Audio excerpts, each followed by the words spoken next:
السلام عليكم ورحمة الله وبركاته. إن الحمد لله نحمده ونستعينه ونستغفره ونعوذ بالله من شرور أنفسنا ومن سيئات أعمالنا. من يهده الله فلا مضل له ومن يضلل فلا هادي له. وأشهد أن لا إله إلا الله وحده لا شريك له وأشهد أن محمدا عبده ورسوله صلى الله تعالى عليه وعلى آله وصحبه وسلم تسليما كثيرا. أما بعد فأعوذ بالله من الشيطان الرجيم. إن الذين يتلون كتاب الله وأقاموا الصلاة وأنفقوا مما رزقناهم سرا وعلانية يرجون تجارة لن تبور. সম্মানিত রোজাদার ব্রাদারান ইসলাম, আল্লাহ রাব্বুল আলামিনের প্রশংসা এবং প্রিয় নবী সাল্লাল্লাহু আলাইহি ওয়াসাল্লামের ওপর সালাত ও সালামের পর আজ 11ই রমজান 1444 হিজরি মোতাবেক 2রা এপ্রিল 2023 আমাদের ইফতার ক্যাম্প ইসলামিক কালচারাল সেন্টার দাম্মামে আজকে রমজান মাসের এই 11 তারিখে আমরা একটি গুরুত্বপূর্ণ বিষয় নিয়ে আলোচনা করব, যার সম্পর্ক হচ্ছে বিশেষভাবে মাহে রমজানের সাথে। আর তা হচ্ছে কোরআনে কারীমের বেশি বেশি তেলাওয়াত এবং তেলাওয়াতের ফজিলত, উপকারিতা, মহত্ব। কোরআনে কারীম আল্লাহ রাব্বুল আলামিনের কিতাব, আসমানি সিলেবাস, মানব জাতির দিক নির্দেশনার জন্য, হেদায়াতের জন্য আল্লাহ রাব্বুল আলামিন আসমানি কোর্স নাযিল করেছেন। সুতরাং যে কোনো সিলেবাস, স্কুলের হোক, মাদ্রাসার হোক, কলেজ ইউনিভার্সিটির হোক, সেই সিলেবাস সম্পর্কে আপনাদের কি জানা আছে?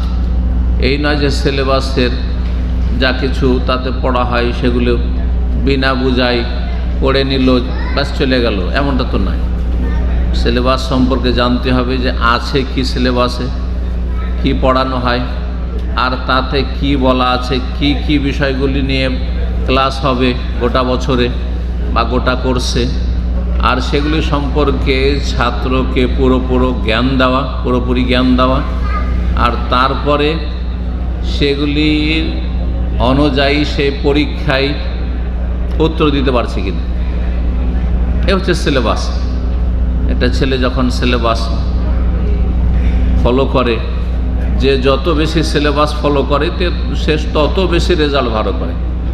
আর যদি জানে যে হ্যাঁ আমাদের এই স্কুলে এই সিলেবাস, এই ক্লাসে এই সিলেবাস আছে, কিন্তু সিলেবাস সম্পর্কে কিছু জানলো না, কি পড়া হয়েছে গোটা বছরে তাও জানলো না, তাহলে কি পাশ করতে পারবে? কোনোদিন পাশ করতে পারবে না। তাহলে আসমানি সিলেবাস হচ্ছে কোরআনে কারীম। কোরআনে কারীমের অধিকাংশ মুসলিমরা তেলা পড়তেই পারেন না, প্রথমত পড়তেই পারেন না। চিন্তা করুন তো, আপনার স্কুলের সিলেবাস বাংলা অথবা ইংলিশে আছে, ইংলিশ মিডিয়াম স্কুল, পড়তেই পারেন না ইংলিশ, তাহলে কি পাশ করবে নাকি?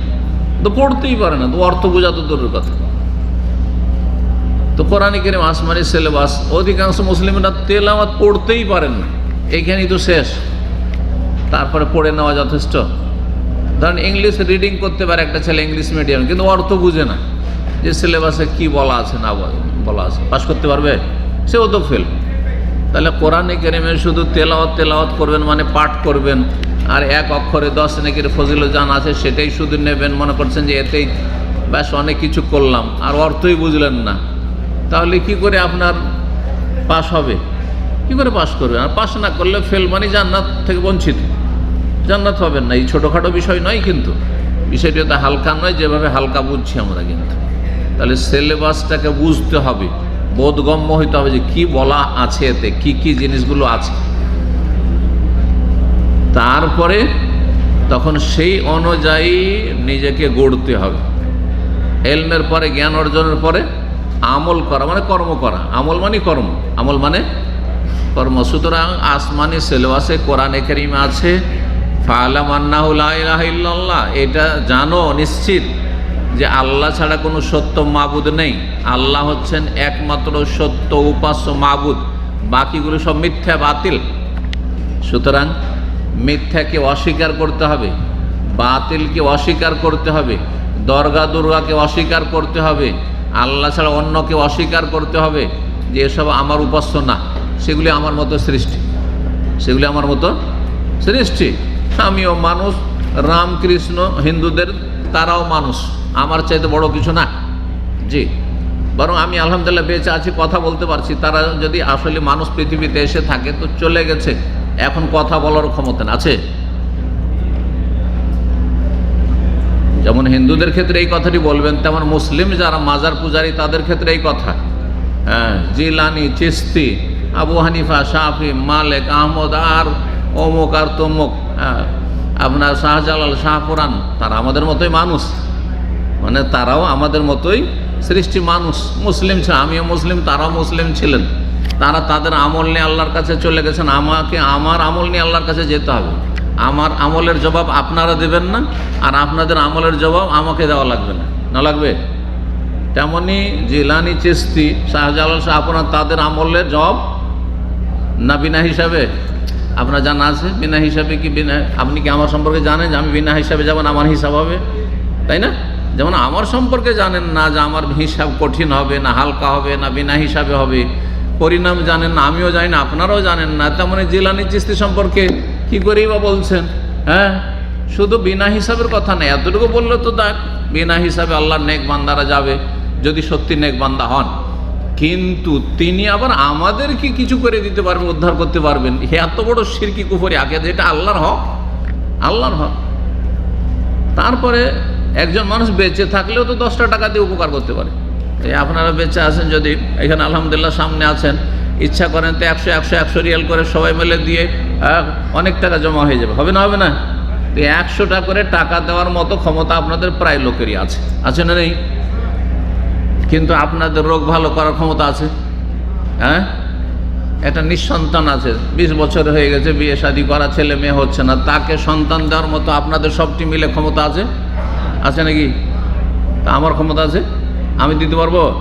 আমি তো দিতে পারবো না, আমি তো নিজেরটাই নিতে পারবো না, ওটাও তো আল্লাহর দান, তাই না?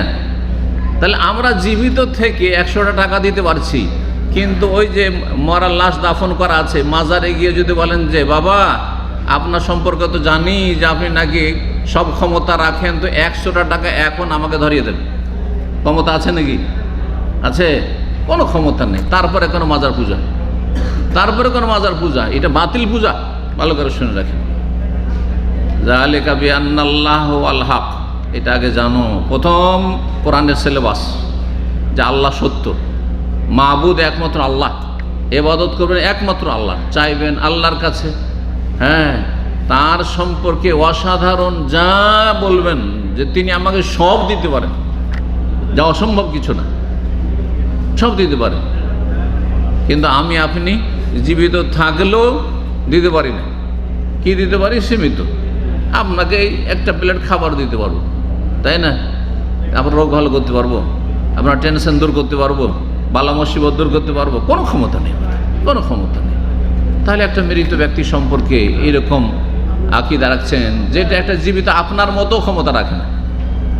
বরং এই মৃত ব্যক্তির যখন মারা গেছে, সে নিজে গোসলও করতে পারেনি, কাপড়ও পরতে পারেনি, তাকে কাফন করিয়ে দেওয়া হয়েছে, গোসল করিয়ে দেওয়া হয়েছে, আতরও লাগাইতে পারেনি, আতর লাগে, আপনি তো সব পারবেন এগুলো করতে, তাই না? তারপরে কবরে নিজে নামতেও পারেনি, নামাইতে হয়েছে। আর আপনি তো এখান থেকে যাবেন, বাসায় যাবেন, গিয়ে লম্বা হয়ে শুইবেন, আপনার সমানও তো পারে না তার। তাহলে তাদের কাছে কি করে চাইছেন? জ্ঞান বুদ্ধি নেই? আল্লাহ বুঝার তৌফিক দান করুন। কি করে একজন মানুষ সুস্থ মস্তিষ্কের আর এত দুনিয়ার জ্ঞান গরিমা তাদের, বিবেক বুদ্ধি আল্লাহ তাদেরকে দিয়েছেন, হ্যাঁ, তারপরে এক অধম অসহায় যে নিজের খবর রাখে না যে আমার কি অবস্থা। হাসর মাঠে সেও হাজির হবে, আপনিও হাজির হবেন, আমিও হাজির হব, সবাই হাজির হবে। আল্লাহ মানুষের ইমান আমল হিসাবে ফয়সালা করবেন, তখন সমস্ত ফয়সালা আল্লাহর হাতে। আর আল্লাহর হক এসবকে কি করে দিয়ে দিলেন? ঠিক হিন্দুদের মতো সেম আকীদা। আল্লাহ বুঝার তৌফিক দান করুন। তো কোরআনের প্রথম 1 নম্বর সিলেবাস হচ্ছে তাওহীদ, সেটাই তো আমাদের জাতি বুঝে। আল্লাহর একত্ব, লা ইলাহা ইল্লাল্লাহ, শুধু মন্ত্র নয়, এক আল্লাহ, আল্লাহু আহাদ, লা শারীকা লাহু, তার কোনো শরীক নেই, তার জাতে সত্তাতেও শরীক নেই, তার কাজেও শরীক নেই, তার ইবাদত বন্দিগিতেও শরীক নেই, তার কোনো ক্ষমতায় শরীক নেই, সামান্য কিছুতে শরীক নেই। হ্যাঁ, একটা চাউল, একটা দানা সৃষ্টি করার ক্ষেত্রে, বেশি না, একটা দানা, এই যে চাউলগুলি আছে আমাদের সামনে, একটা দানা সৃষ্টি করাতে আল্লাহর কেউ শরীক আছে? কেউ পারবে? একটা ধানের গাছ জন্মাইতে পারবে আল্লাহ ছাড়া? কেউ পারবে না। তাহলে কি করে এই দুর্গা পূজা আর দুর্গা পূজা এই মানুষেরা করে? জি, এটা যদি গরু ছাগল করতো, গরু ছাগলও এত অধম না, গরু ছাগল এসব শিরিক করে না। কারণ আল্লাহ কোরআনে বলছেন যে প্রাকৃতিকভাবে তারা সমস্ত সৃষ্টি আল্লাহর গুণগান করে, কিন্তু মানব জাতি আদম সন্তান এত শ্রেষ্ঠ হওয়ার পরে ওয়াকাসীরুম মিনান নাস ওয়াকাসীরুন হাক্কা আলাইহিদ দালালাহ, সূরা হজে আল্লাহ বলছেন মানুষ এত অধম যে অনেক মানুষ তো আল্লাহর ইবাদত করে, আর অনেক মানুষের ওপর গুমরাহি, ভ্রষ্টতা, বিভ্রান্তি এমনভাবে তাদের ওপর বাসা করেছে বা তাদের ওপর বিস্তার লাভ করেছে যে তারা রাস্তা খুঁজে পায়। অধম। উলাইকা কাল আনাম, এরা চতুষ্পদে, গরু ছাগল কুকুর শৃগালের চাইতে নিকৃষ্ট, যারা নিজের চাইতে দুর্বলের সামনে মাথা ঝুঁকায় আর সিজদা করে লুটিয়ে পড়ে। এটা হচ্ছে কোরআনের প্রথম সিলেবাস। কোরআনে কারীমের তেলাওয়াত সম্পর্কে উলামায়ে কেরামগণ বলেছেন যে দুই ভাগে বিভক্ত। একটি তেলাওয়াত হচ্ছে এটি তেলাওয়াত মানে ফলো করা, তেলাওয়াত মানে ফলো করা, অনুসরণ করা, যে আল্লাহর আসমানি সিলেবাস আপনি ফলো করবেন। আসমানি সিলেবাসের প্রথম সিলেবাস তৌহিদ, 2 নম্বর সিলেবাস যখন লা ইলাহা ইল্লাল্লাহ মুহাম্মাদুর রাসূলুল্লাহ মেনে নিয়েছেন, এই দুটো অংশের প্রতি ঈমান নিয়ে এসেছেন যে এক আল্লাহ ছাড়া আমার কোনো মাবুদ নেই এবং এক রসুল ছাড়া আমার কাছে কোনো তরিকা নেই, আমার জীবনের আদর্শ হচ্ছে একমাত্র মুহাম্মাদুর রাসূলুল্লাহ সাল্লাল্লাহু আলাইহি ওয়াসাল্লাম, আমার কোনো পৃথিবীতে আর কেউ আদর্শ মানুষ না, আর আমার মাবুদ, আমার মালিক একমাত্র আল্লাহ রাব্বুল আলামিন, আমার যাবতীয় ইবাদত বন্দেগী আল্লাহর জন্য এবং যাবতীয় ইবাদত বন্দেগীর নিয়ম পদ্ধতি তরিকা হবে রাসূলুল্লাহ সাল্লাল্লাহু আলাইহি ওয়াসাল্লামের তরিকা, আর কোনো তরিকা আমাদের কাছে নেই। এটা হচ্ছে লা ইলাহা ইল্লাল্লাহ মুহাম্মাদুর রাসূলুল্লাহর দাবি, এটি হচ্ছে এর অর্থ, এটি হচ্ছে এর সার কথা, মুদ্রা কথা। প্রথম সিলেবাস যখন ঠিক হয়েছে, তাহলে দ্বিতীয় সিলেবাস হচ্ছে 5 ওয়াক্ত সালাতে আসুন। তারপরে আপনি পয়সা আছে যাকাত দিন, যেমন এর আগে ইসলামের 5টি রুকন, বিশ্বাসের ক্ষেত্রে, ঈমানের ক্ষেত্রে 6টি রুকন, এই তারপরে তখন বাকি অন্য যত ওয়াজিব আমল রয়েছে, তারপরে সুন্নত মুস্তাহাব নফল আমল রয়েছে, আমল করবেন তাহলে কাজে আসবে। তো যেটা হচ্ছে আসল তেলাওয়াত, সেটা হচ্ছে আল্লাহর কেতাবের অনুসরণ করা, মানে কোরআনের সিলেবাস মোতাবেক জীবন গঠন করা। আপনার জীবন, আপনার স্ত্রীর জীবন, আপনার ছেলে মেয়ের জীবনটা কেমনভাবে গঠিত হবে, যেমন কোরআনে বলা হয়েছে সিলেবাস, কোরআনকে ফলো করবেন। 2 নম্বর তেলাওয়াত হচ্ছে আজকের বিষয়বস্তু, তা হচ্ছে তেলাওয়াতুল লাফজি, মানে ভাষাগত তেলাওয়াত, কোরআনে কারীমের শব্দের তেলাওয়াত বা আক্ষরিক তেলাওয়াত। আউযু বিল্লাহি মিনাশ শাইতানির রাজিম, বিসমিল্লাহির রহমানির রহিম, আলহামদুলিল্লাহি রাব্বিল আলামিন, এইভাবে তেলাওয়াত শুধু পাঠ করছে, এটা হচ্ছে তেলাওয়াত। এই তেলাওয়াতের প্রথম স্তর, যেটা সর্বনিম্ন স্তর, যে বুঝেন আর না বুঝেন পাঠ করবেন, শুধু পড়ে যাবেন, এতেই অনেক নেকি আছে। আর যদি অর্থ বুঝেন আরও বেশি নেকি।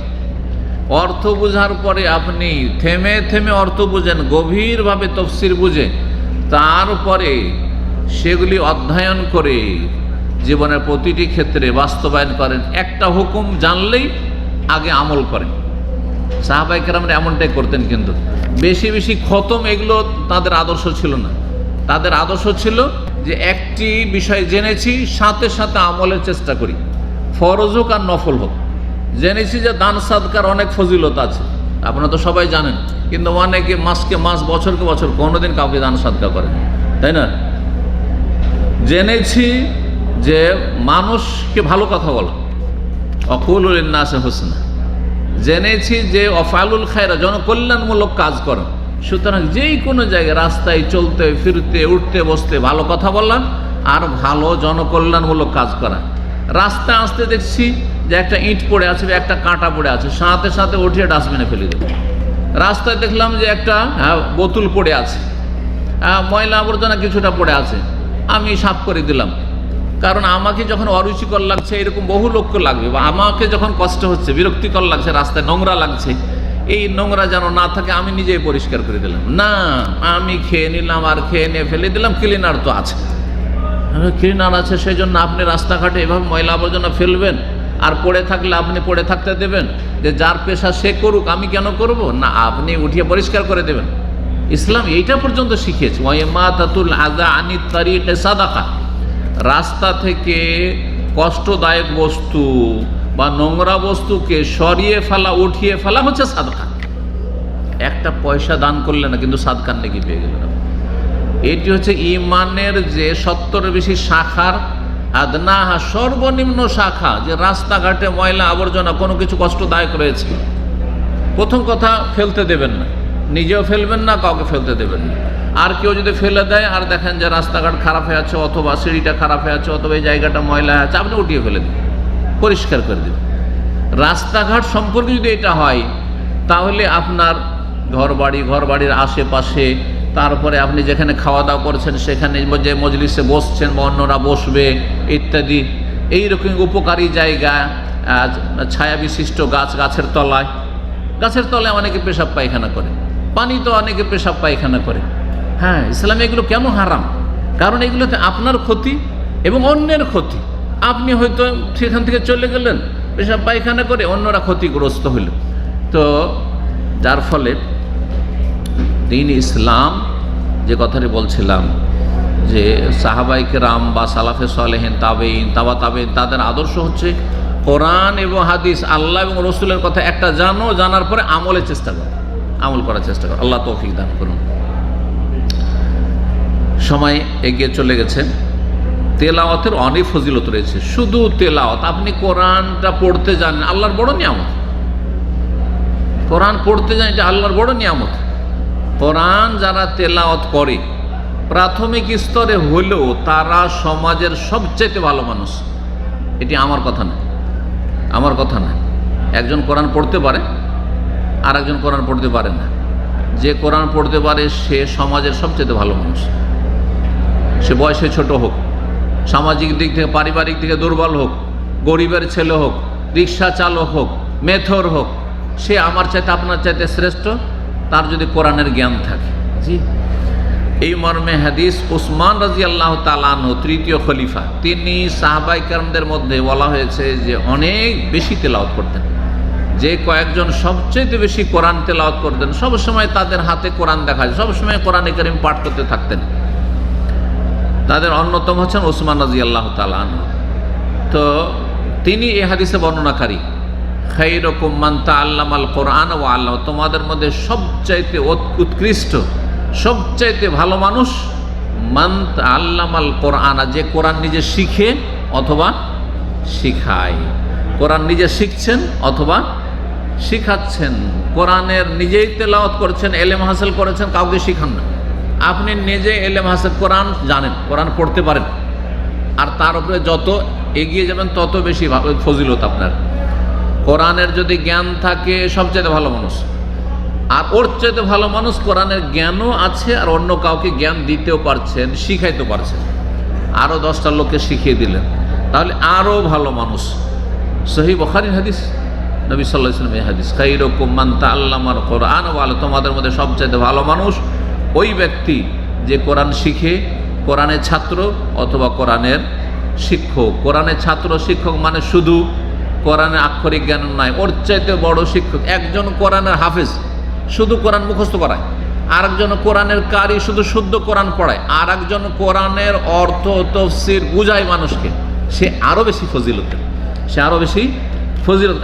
কারণ তার কাছে আরো অতিরিক্ত জ্ঞান রয়েছে, যেহেতু কোরআনে জ্ঞান।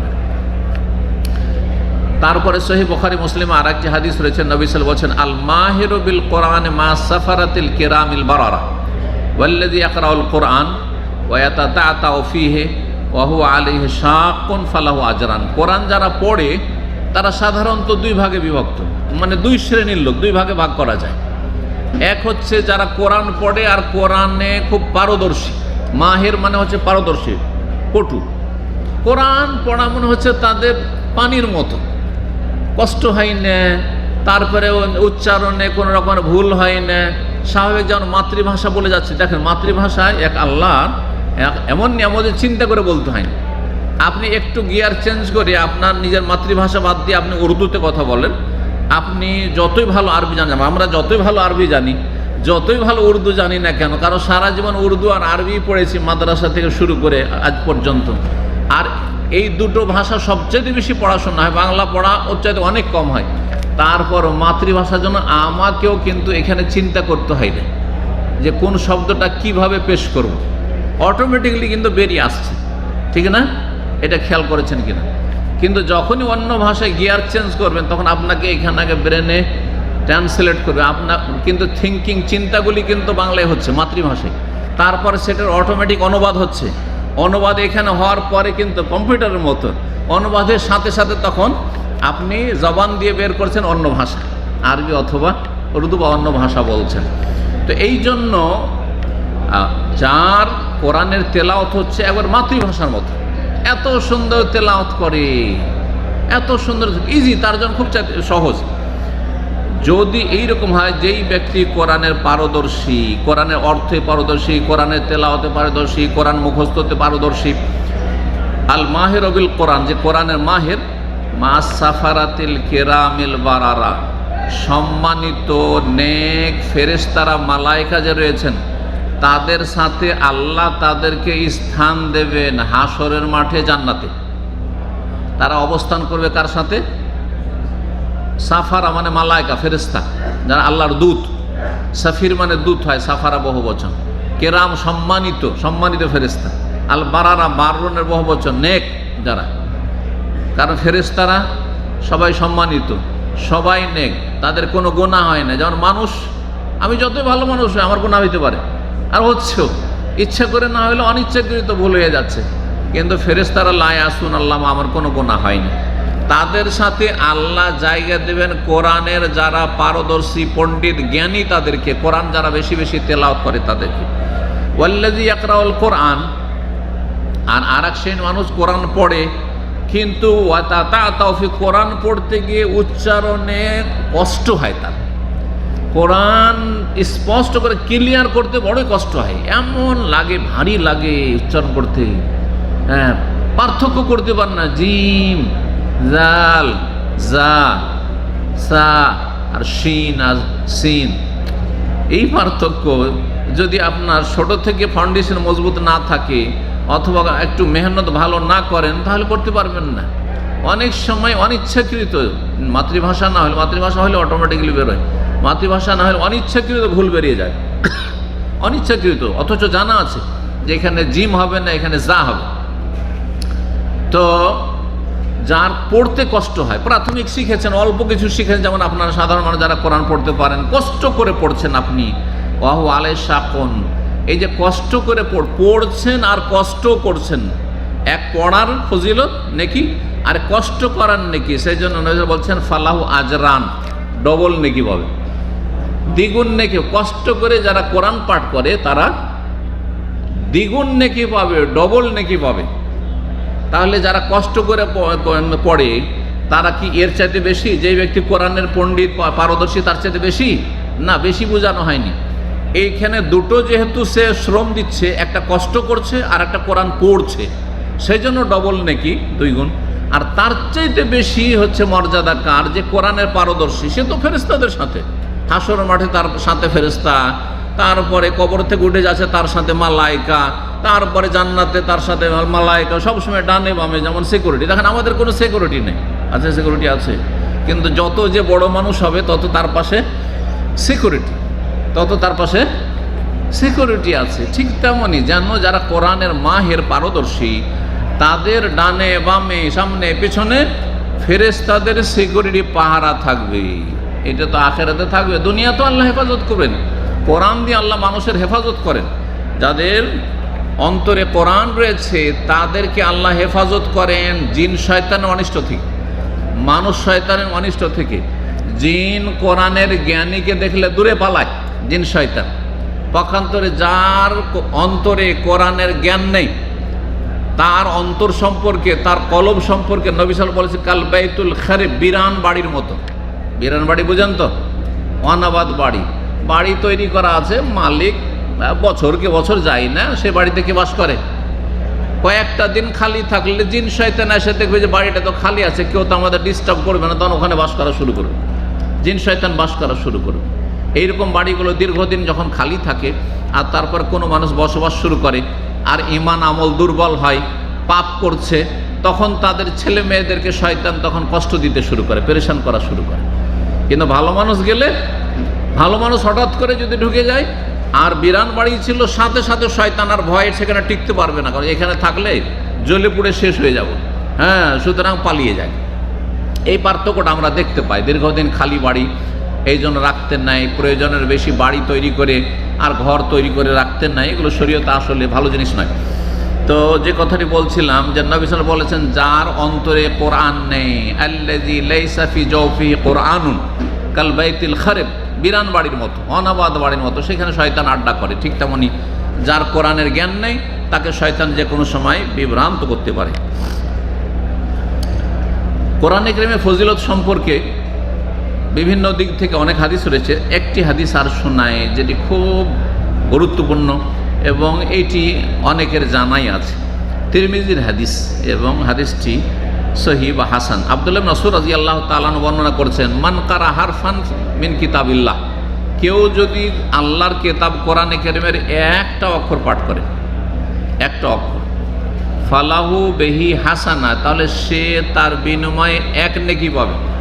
একটা অক্ষরে কয় নেকি? নবী বলছেন হাসানা, এক নেকি পাবে। কিন্তু এককে আল্লাহ এক রাখেন না, একটা নেকি করলেই কমপক্ষে আল্লাহ কয় করে দেন? 10 করে দেন। ওয়াল হাসানাতু বিআশরি আমসালিহা, আর নেকি, একটি নেকিকে আল্লাহ 10 গুণে বর্ধিত করেন। তার মানে 10 হয়ে গেল, কমপক্ষে কি হয়ে গেল? 10 হয়ে গেল। এটা কমের পক্ষে। দান সাদাকার ক্ষেত্রে হাদিসে রয়েছে, কোরআনের আয়াত ইঙ্গিত রয়েছে যে একটা মানুষ যখন টাকা দান করে কমপক্ষে সেটা 10 গুণে আল্লাহ বৃদ্ধি করেন, আর সেটা 700 পর্যন্ত বেড়ে যায়। আবার অনেকের জন্য এর চাইতেও বেশি বাড়তে পারে, কারো কমও হইতে পারে, 100, 200, 50, 300, 400 এটাও হইতে পারে। কিসের ভিত্তিতে? তার অবস্থার, আর্থিক অবস্থার ভিত্তিতে, তার অন্তরের এখলাসের ভিত্তিতে, সে কতটা সে আন্তরিকতার সাথে দিচ্ছে, কি পরিস্থিতিতে, অনুকূল না প্রতিকূল পরিস্থিতিতে দিচ্ছে। একটি লোক গরিব, তার 500 রিয়াল বেতন, আর সে যদি 100 রিয়াল দান করে, 500 রিয়াল 100 রিয়াল, আরেকজনের 10,000 রিয়াল বেতন, সে 1000 রিয়াল দান করলো, তাহলে কে বেশি নাকি পাবে? কারণ পরিমাণ যদি হিসাব করেন, তো 500 রিয়ালওয়ালা কিন্তু বেশি দান করলো, ঠিক না? 5 ভাগের 1 ভাগ দান করে দিল, আর সে 10 ভাগের 1 ভাগ ধরেন দান করলো, 10,000 1000। বুঝতে পারছেন কি না? তাহলে আপনি 10,000 দান করলে যে বেশি নেকি পাবে, এই 100ওয়ালার চাইতে এটা নয় আসলে, কারণ আর পরিস্থিতি। তারপরে আর একটা দিক হচ্ছে খুলুসিয়াত, আন্তরিকতা। কেউ হয়তো লোক দেখানো, চক্ষু লজ্জায় সবাই দিচ্ছে, কি বলবে, না দিলে কেমন হবে, আর পরিবেশটা এরকম, যাক সবাই দিচ্ছে তো আমিও দিই, আমার মতো সেও যখন দিতে বললো আমি কেন পারবো না, এই জন্য দিচ্ছে। আর একজন না, কেউ দিক না দিক, আমি আল্লাহর জন্য দেব, আমি জাহান্নামের আযাব থেকে বাঁচবো। ইত্তাকুন নার ওয়ালাউ বিশিক্কি তামরা, জাহান্নামের আযাব থেকে তোমরা রক্ষা লাভ করো, নাজাত হাসিল করো, বাঁচো, নিজেকে বাঁচাও। যদিও কিছুই না থাকে, খেজুরের একটা অংশ থাকে, খেজুরের একটা অংশ, 4 আনা 8 আনা করে কাছে, তাহলে সেটা দিয়ে একজন জাহান্নাম থেকে মুক্ত হতে পারে। আর একজন লোক যে কোটি কোটি টাকা ইনকাম করে, আর তার মধ্যে হারামেরও যদি সংমিশ্রণ থাকে, তো লাখ টাকা দান করেও জান্নাত নাও পেতে পারে, নাও পেতে পারে। জি, কারণ তার হয়তো এখলাস নাই, দুনিয়ার গরজে দিচ্ছে। আর অনেকে আছে যে দুনিয়ার স্বার্থে দিচ্ছে।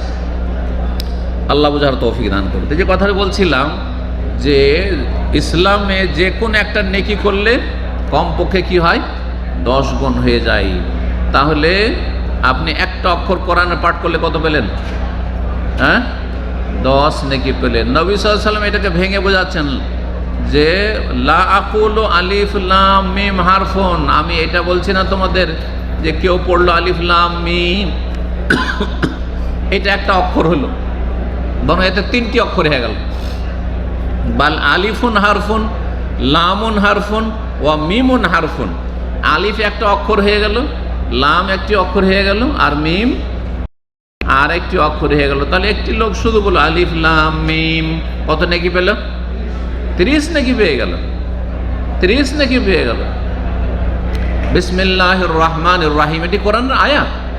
বিসমিল্লাহির রহমানির রহিম পড়লেন, কতটি অক্ষর আছে? বিসমিল্লাহ কতটি অক্ষর আছে, কি বলতে পারে? দেখি এখানে পরীক্ষা। 19। হ্যাঁ, আর কোন মত আছে? বিসমিল্লাহ 19টা অক্ষর আছে না কম আছে না বেশি আছে? হ্যাঁ, কেউ জানেন না? সুবহানাল্লাহ।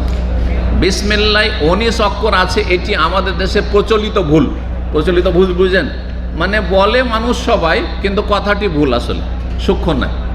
20টি অক্ষর আছে, 20টি অক্ষর আছে, কিন্তু এই 19টি অক্ষর করে আবজাদ হাওয়াজ হতিতে অঙ্ক বের করে 786 যে বেদাতিরা বের করেছে, এটাও যে কোন ষড়যন্ত্র ছিল আল্লাহ ভালো জানে। এটাও ইসলাম মুসলিমদের বিরুদ্ধে একটি বড় ষড়যন্ত্র ছিল, কথা বুঝতে পারছেন? সেটা অগ্নিপূজকদের মজুসুদের ষড়যন্ত্র হোক, আর হিন্দুদের ষড়যন্ত্র হোক, ঋষিমণিদের, তাদের সাধু সন্ন্যাসীদের হোক, এই ষড়যন্ত্রের শিকার কিন্তু মানুষ। সুফিদের ধর্মটা কিন্তু জগা খিচড়ি। আমাদের পীর মরিদের যে ধর্মটা, এটা কিন্তু কয়েকটা ধর্মের জগা খিচড়ি। যেমন খিচড়ি বানাইলে কয়েকটা জিনিস লাগে, ডাল লাগে, তো চাউল লাগে, তো আরও কিছু মশলা লাগে, এই লাগে তো সেই লাগে। ঠিক ওই রকমই সুফি পীর মরিদির ধর্ম যেটা, সেটা হচ্ছে কয়েকটি ধর্মের জগা খিচড়ি। কিছু হিন্দু ধর্মের থিওরি নেওয়া হয়েছে, আর কিছু নেওয়া হয়েছে অগ্নিপূজক মজুসি ইরানিদের কাছ থেকে, কিছু নেওয়া হয়েছে খ্রিস্টান ধর্ম থেকে, আর কিছু নেওয়া হয়েছে ইসলাম থেকে। তো ইসলামের আলখাল্লা পরিয়ে দেওয়া হয়েছে, কথা বুঝতে পেরেছেন? যেমন আমার গায়ে ঢিলাঢালা পোশাক, ওটা হচ্ছে ইসলামিক পোশাক, ঢিলাঢালা পোশাক পরিয়ে দেওয়া হয়েছে। এখন ভিতরে কি আছে এগুলো দেখার বিষয় না, জগা খিচড়ি আছে। তো ওই রকম হচ্ছে পীর মরিদির যে ধর্ম, পীর মরিদির যে ইসলামটি আমাদের সমাজে প্রচলিত, সেটা হচ্ছে এরকম জগা খিচড়ি ধর্ম। তো 786 অঙ্ক, যেমন বিসমিল্লাহির রহমানির রহিমকে 19 অক্ষর যদি বলেন তো 786 বেরোবে, ঠিক আছে? আর ঠিক ওই রকমই হরে কৃষ্ণ, হা রা ইয়া হরে, আর কৃষ্ণ কাপ রা শিন নুন আলিফ, এই যে 8টি অক্ষর, এর অঙ্ক আমি নিজে বের করে দেখেছি, এরও 786, এর হচ্ছে 786। আপনাদের সতর্ক সাবধান করার জন্য বলছি, কারণ ছোট থেকে আমরা শিখে এসেছি, চিঠি লিখলে ওপরে কি লিখতে হবে? 786।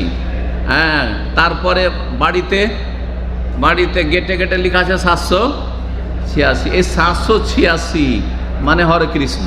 তো একজন মুসলিমের বাড়িতে বড় ষড়যন্ত্রের সাথে 786 লেখা মানে হরে কৃষ্ণ লেখা আছে। হরে কৃষ্ণর অঙ্ক 786, এতে কোনো ভুল নেই, সন্দেহ নেই যে 786 অঙ্ক বের হচ্ছে কিসের? হরে কৃষ্ণের। কিন্তু বিসমিল্লাহির রহমানির রহিমে একটা আলিফ না কমালে 786 হবে না। কোন আলিফটা কমিয়েছে? যে রহমান, রহমানে তো মিমের পরে আলিফ আছে, খাড়া আলিফ নাই। যারা আরবি পড়তে জানেন দেখবেন ওখানে একটা খাড়া আলিফ আছে, খাড়া আলিফ আছে। এবার সেটা একটা আলিফ, ওটা আলিফ আসলে, ওটাকে দুই রকম করে লেখা যায়। খাড়া আলিফ মিমের ওপরে দিয়েও লেখা যায়, আবার মিম আলিফ যার মা দিয়েও লেখা যায়, কথা বুঝতে পেরেছেন? কিন্তু কোরআনে কারিমে উসমান রাদিয়াল্লাহু তাআলার লিখাতে খাড়া আলিফ দিয়ে আছে। তাহলে বিসমিল্লাহির রহমানির রহিম 19টা অক্ষর নেই, কয়টি অক্ষর আছে? 20টি। আর তার অঙ্ক 786 না, আলিফে আর একটি বার 787 হয়ে যাবে। তাহলে আর হরে কৃষ্ণর সাথে আর মিল থাকবে না, শিরকি কুফরি হবে না। তারপর অঙ্ক বের করা যায় না। কোরআনের আয়াতের অঙ্ক বের করা এটা ইরানি ধর্ম, এটা হচ্ছে মজুসি অগ্নিপূজকদের ধর্ম। এটা আরবরা জানতো না। মদিনায় নবী সাল্লাল্লাহু আলাইহি সাল্লামের কাছে ইসলাম এসেছে, মক্কায় এসেছে আরবরা। তখনকার যুগে এই আবজাদ হাওয়াজ হত্তিতে এই যে অঙ্ক বের হয়, এই শিক্ষা এদের নয়। এই সভ্যতা, এই সংস্কৃতি হচ্ছে আপনার পারস্য দেশের প্রাচীন যুগ থেকে। সুতরাং আমাদের দেশে যে ধর্ম গেছে ভেজালযুক্ত ইসলাম, সেটা আসলে পারস্য দেশে গিয়ে জগা খিচড়ি হয়ে অরিজিনাল ইসলাম না গিয়ে ভেজালযুক্ত ইসলাম আমাদের দেশে গেছে, ভারত উপমা, যার ফলে ইসলামের নামে শিরক বিদআত খুব বেশি। যে কথাটা বলছিলাম যে আলিফ লাম মিম, এতে 30 নেকি পেয়ে গেলেন, তাহলে কত নেকি চিন্তা করুন তো দেখি। হ্যাঁ, বিসমিল্লাহির রহমানির রহিম যখন পড়লেন, আর সূরা ফাতিহার আগে বিসমিল্লাহ, সূরা ফাতিহার একটা অংশ না হলে কমপক্ষে কোরআনের একটা অংশ, বিষয়গুলিতে ইখতিলাফ রয়েছে। তারপরে সূরা নামলের একটি আয়াতই কোরআনের কারিমের, ইন্নাহু মিন সুলাইমান ওয়া ইন্নাহু বিসমিল্লাহির রহমানির রহিম। তাহলে 20টি অক্ষর যখন পড়লেন আপনি বিসমিল্লাহির রহমান, কতক্ষণ লাগলো? 2 সেকেন্ডও লাগলো না বিসমিল্লাহির রহমান পড়তে, কিন্তু এতে কত নেকি হলো? 20 কে গুণ দেন, 20 10-এ কত হয়ে যাবে? 200। চিন্তা করুন তো, এইভাবে হিসাব করুন তো। আলহামদুলিল্লাহ রাব্বিল আলামিন যে 7টি আয়াত আছে, ওয়ালাদ-দাল্লিন আমিন, কত নেকি তাহলে হয়ে গেল? প্রত্যেকটা অক্ষরে আলহামদুতে আলিফ আছে, লাম আছে, হা আছে, মিম আছে, দাল আছে। আলহামদু, শুধু আলহামদু, কত হয়ে গেল? 5 10-এ 50। সুবহানাল্লাহ। হিসাব করে দেখুন কত নেকি একজন কোরআন তেলাওয়াতকারী, কোরআন পাঠকারী পাচ্ছে, যেটা থেকে বঞ্চিত থাকছেন ওই সব ভাইরা যারা কোরআনে কারীমের তেলাওয়াত করতে জানেন না, অথবা তেলাওয়াত করতে জানলেও তেলাওয়াত করেন না। আর বিশেষ করে রমজান মাস চলে যাচ্ছে আর কোরআনে কারীম ছুঁয়ে দেখেন না, তাহলে গোটা বছর আর কি করে নসিব হবে? আরও দুঃখ লাগে কিছু হাফেজদের ওপর, কিছু মাদ্রাসা পড়াদের ওপর।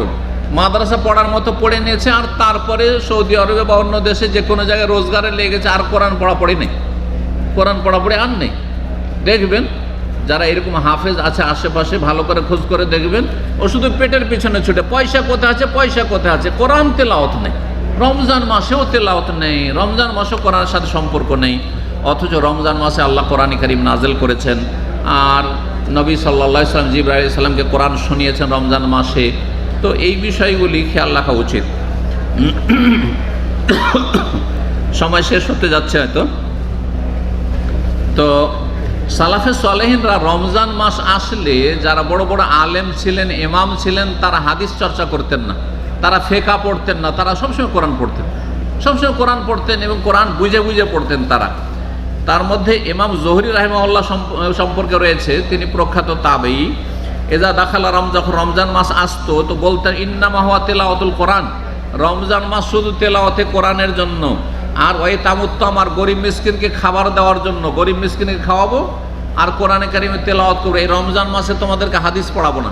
অথচ তিনি মদিনায় হাদিস পড়াইতেন মসজিদ নববীতে। ইমাম মালিক রহমতুল্লাহ আলাইহি মদিনার ইমাম ছিলেন এবং 4 ইমামের প্রখ্যাত ইমাম।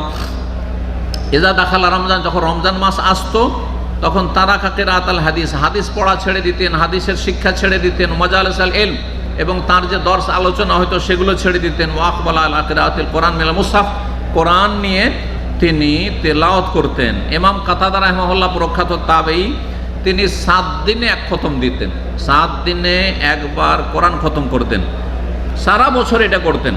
আর রমজান মাসে 3 দিনে খতম করতেন। তাহলে বিশেষ বিশেষ ফজিলতের সময় 3 দিনও কোরআন খতম করা, বা একদিনও কেউ যদি কোরআন খতম করে সেটা জায়েজ, কোনো অসুবিধা নেই। যদিও বুঝে বুঝে তেলাওয়াত করা 3 দিন বা তার বেশি, 3 দিন 4 দিনে করাটা বেশি উত্তম। শেষ দশকে, রমজান মাসের শেষ দশকে প্রত্যেক রাতে 1 খতম দিতেন, প্রত্যেক রাতে ইমাম কাতাদা রাহিমাহুল্লাহ 1 খতম দিতেন। ইব্রাহিম নাখী রাহিমাহুল্লাহ রমজান মাসে 3 দিনে 1 খতম দিতেন।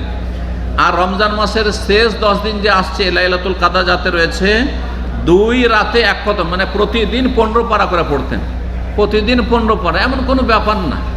আমি একবারে স্বাভাবিক পড়া পড়ি, প্রত্যেকটি অক্ষর উচ্চারণ করে পড়ি, আমাকে 1 পারা খতম করতে মাত্র 16 থেকে 17 মিনিট লাগে, 17 মিনিট।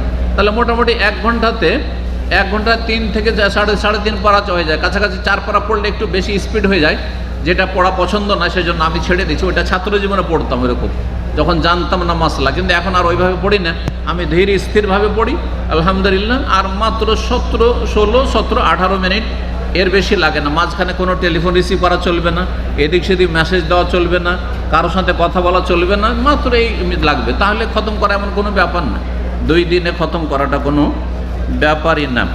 ইমাম আসওয়াদ রাহিমাহুল্লাহ তাবেঈ ছিলেন, তিনি প্রত্যেক 2 রাতে 1 খতম দিতেন, গোটা রমজান 2 দিনে 1 খতম, তার মানে গোটা রমজানে 15 খতম দিতেন। শেষখানে একটি কথা বলে শেষ করব, একজন লোক শুধু খতম দিচ্ছে কিন্তু অর্থ বুঝে না, আর একজন লোক বেশি খতম না দিয়ে কম খতমই হোক, 1 বার 2 বারই খতম হোক, কিন্তু অর্থ বুঝে পড়ছে। যেই ব্যক্তি অর্থ বুঝে পড়বে সে বেশি নেকি পাবে বেশি খতমওয়ালার চাইতে। আল্লাহ রাব্বুল আলামিন এই বিষয়গুলো বোঝার তৌফিক দান করুন, আমল করার তৌফিক দান করুন। আল্লাহ রাব্বুল আলামিন আপনাদেরকে জান্নাতি হিসাবে কবুল করুন। রব্বুল আলামিন আপনাদেরকে এখানে আমাদেরকে এখানে যেভাবে বসার আল্লাহ সুযোগ দিয়েছেন, জান্নাতে এইভাবে যেন আল্লাহ রব্বুল আলামিন তার সামনে বসার সুযোগ দেন এবং আল্লাহ রব্বুল আলামিন আমাদেরকে জাহান্নামের আযাব থেকে রক্ষা করেন। আমাদের পরিবার পরিজন সকলকে আল্লাহ রব্বুল আলামিন নেক হায়াত দান করেন, দুনিয়াতেও আল্লাহ ভালো রাখেন, আখিরাতেও আল্লাহ আমাদের ভালো করেন এবং আল্লাহ রব্বুল আমাদের হিসাবকে যেন সহজ করেন এবং আল্লাহ রব্বুল আলামিন আমাদেরকে জান্নাতুল ফিরদাউস উচ্চ স্থান যেন দান করেন। সুবহানা রাব্বিকা রাব্বিল ইজ্জাতি আম্মা ইয়াসিফুন ওয়া সালামুন আলাল মুরসালিন ওয়ালহামদুলিল্লাহি রাব্বিল আলামিন। শাহরু রমাদান আল্লাযী উনজিলা ফীহিল কুরআনু হুদাল লিন-নাসি ওয়া বায়্যিনাতিন মিনাল হুদা ওয়াল ফুরকান